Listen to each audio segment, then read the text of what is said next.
Hello, detectives! I know you've been counting down the seconds until we can read the next chapter in the Westing game.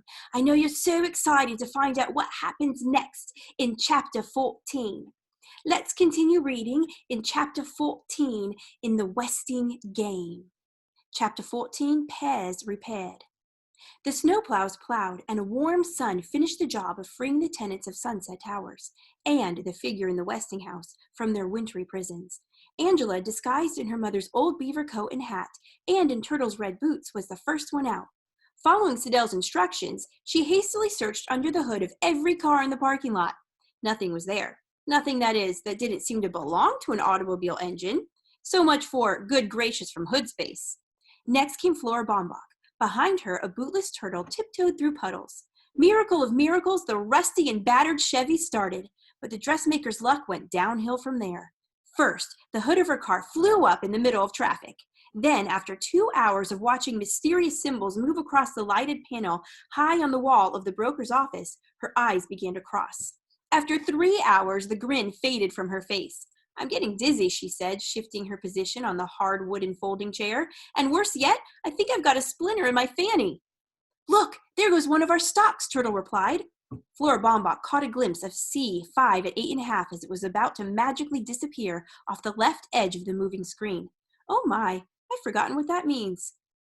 Turtle sighed. "It means 500 shares of C was traded at $8.50 a share. What did we pay?" "Never mind. Just write the prices of our stocks as they cross the tape like I'm doing. Once school opens, it's all up to you." Turtle did not tell her partner that they had bought 200 shares of C at $15.25 a share. On that stock alone, they had a loss of $1,350, not including commissions. It took nerves of steel to play the stock market. "The Mercedes is wiped clean and shining like new," the doorman boasted. His face reddened around old scars as he rejected a folded $5 bill. "No tips, Judge, please. Not after all you've done for the wife and me." The judge had given him the entire $10,000. J.J. Ford pocketed the bill and, to make amends for her thoughtless gesture, asked the doorman about his family. Sandy perched on the edge of a straight-back chair, adjusted his round wire-framed glasses repaired at the bridge with adhesive tape across his broken nose, and told about his children. 2 boys still in high school, 1 daughter married and expecting my 3rd grandchild. Her husband just lost his job, so they all moved in with us. Another daughter who works part-time as a typist. She plays the piano real good. And 2 sons who work in a brewery. "It must have been difficult supporting such a large family," the judge said. "Not so bad. I picked up odd jobs here and there after I got fired from the Westing plant for trying to organize the union, but mostly I boxed. I wasn't no middleweight contender, but I wasn't bad either. Got my face smashed up a few times too many, though. Still got some pretty bad headaches, and my brain gets sort of fuzzy. Some dummy of a partner you got stuck with, huh, Judge?" "We'll do just fine, partner." Judge Ford's attempt at familiarity fell flat. "I did try to phone you, but your name was not listed." "We don't have a phone no more. Couldn't afford it with the kids making so many calls. But I did find some headway on our clues. Do you want to see?" Sandy removed a paper from the inside of his cap and placed it on the desk. Judge Ford noticed a flask protruding from the back pocket of his uniform, but his breath smelled of peppermint. "The clues is figured out by Alexander McSuthers. Skies, am, shining, brother. Skies, Sykes. Dr. Sykes witnessed the will. Am, brother, Amber, Otis Amber. Shine, ing, Shin, the middle name of James Shinhu, or what Turtle kicks. Brother, Theo, or Chris Theodoricus." "Remarkable," the judge commented to Sandy's delight. "However, we are looking for 1 name, not 6. "Gee, I forgot," Sandy said dejectedly.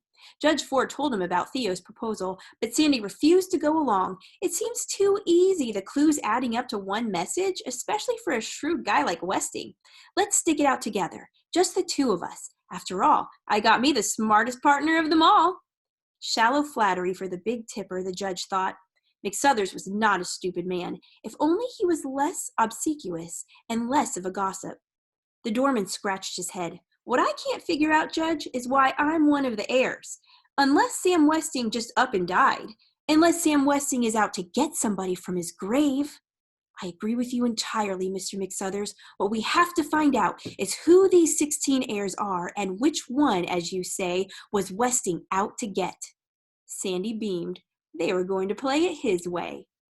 What you need is an advertising campaign. What I need is my half of the $10,000.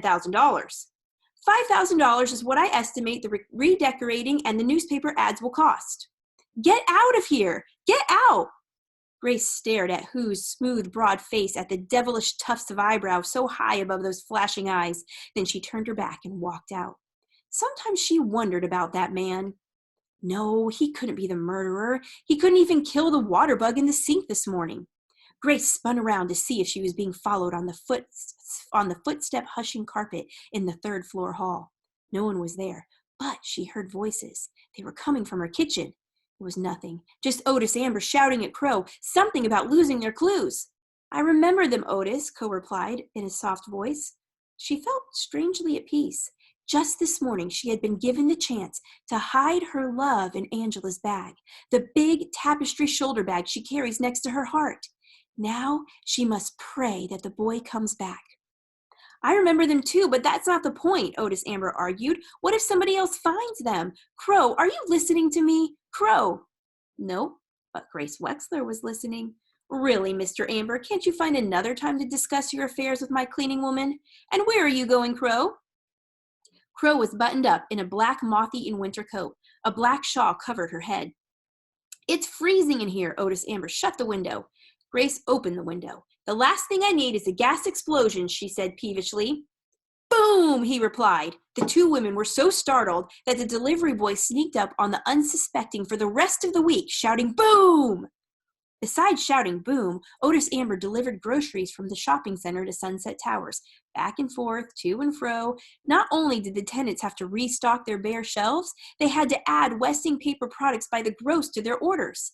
Idiots. Just because the will said buy Westing paper products, he muttered, hefting a bulky bag from the compartment attached to his bike. Even Crow was using Westing disposable diapers to polish the silver and Westing paper towels to scrub the floors. Is that what happened to their clues? Poor Crow, she's taking this game harder than he expected. She's been acting strange again. Boom! Otis Amber shouted as the intern hurried by. Idiot, muttered Denton Deer. Denton Deer paced the floor. Listen, kid, I'd like to help you, but I'm only an intern specializing in plastic surgery. It would be different if you wanted a nose job or a facelift. He had meant to be amusing, but it just sounded cruel. Chris had not asked for charity. All he wanted was to play the game with the intern. All the intern wanted was half of the $10,000. I hear your brother suggested sharing clues. It sounds like a fine idea. No response. Maybe the kid thinks I'm the murderer. The tenants must think so, the way they peered over their shoulders and that delivery boy shouting like that. But why me? I'm a doctor. I took an oath to save lives, not take them. I'm a very busy man, Chris. I have lots of sick people depending on me. Oh well, plowing his fingers through his stringy mouse-brown hair to keep it out of his eyes. When would he find time for a haircut? He seated himself next to the wheelchair. The clues are in my locker. What were they? The rain in Spain falls mainly on the plain? For plain grain shed. Chris spoke slowly. He had practiced his recitation over and over, hour after lonely hour. Grain, oats, Otis Amber. Ford, shed. Ford lives in 4D.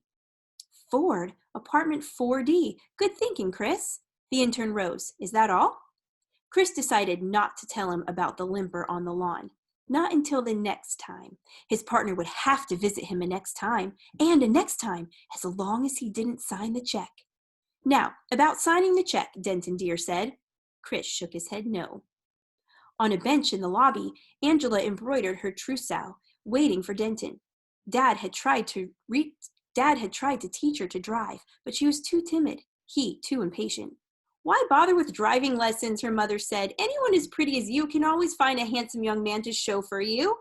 She should have insisted. She should have just said no, once to her mother, just once. It was too late now. Theo came in with an armload of books. Hi, Angela. Hey, I found that quotation, or rather, the librarian found it. You know, may God thy gold refine. Really? Angela thought it unnecessary to remind him that it was Flora Baumbach and Turtle who had asked about the quotation, not she. Theo fumbled between the pages of a chemistry book for the index card. On it was written the third verse of America the Beautiful. America America, may God thy gold refine, till all success be nobleness, and every gain divine. Theo had begun reading the refrain and ended up singing. He shyly laughed off his foolishness. I guess it doesn't have anything to do with money or the will, just Uncle Sam's patriotism popping up again. Thank you, Theo. Angela stuffed her embroidery in the tapestry bag on seeing Denton Deer rush off the elevator. Hello, Dr. Deer. How about a game of chess? Let's go, the intern said, ignoring Theo. Sandy opened the front door for the couple, whistling America the Beautiful. The doorman was a good whistler, thanks to his chipped front tooth. I can't drive you home. I'm on duty tonight. I'll take a cab. Why must you go back to the hospital? Your crazy partner isn't dying, you know. She's not crazy. She made up her so-called wasting disease. I call that crazy. Nothing was wrong with her legs until the explosion in the Chinese restaurant. You're wrong. First you asked me to look in on her. Now you don't want my opinion? Anyhow, I called in a psychiatrist. Maybe you should talk to him too. I've never seen you so troubled. What's wrong? Is the wedding dress not ready? The guest list is too long? You'll have to cope with more important matters than that once you're married. Unless you don't want to get married. Is that it? Angela twisted the engagement ring her mother made her wear in spite of the rash. No, she didn't want to get married. Not right away. She couldn't say it. She couldn't tell him. Them. Not like that. Denton would be so hurt. Her mother, the engagement was announced in the newspaper, the wedding gown, the shower. But once they found out she wasn't their perfect Angela.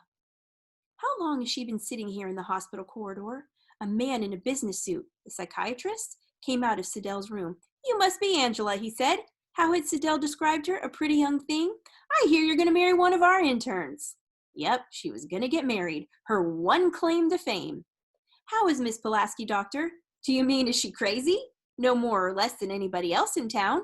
But the crippling disease, she made that up?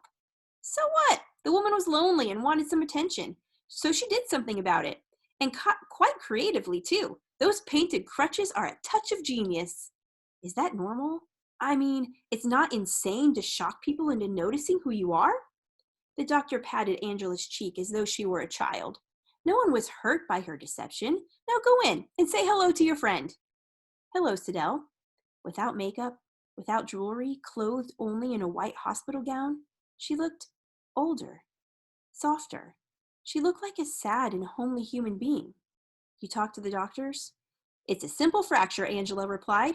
What else? Siddell turned her face to the wall. The doctor says your disease is incurable, but you could have a remission lasting 5 years, even more if you take good care of yourself and don't overdo it.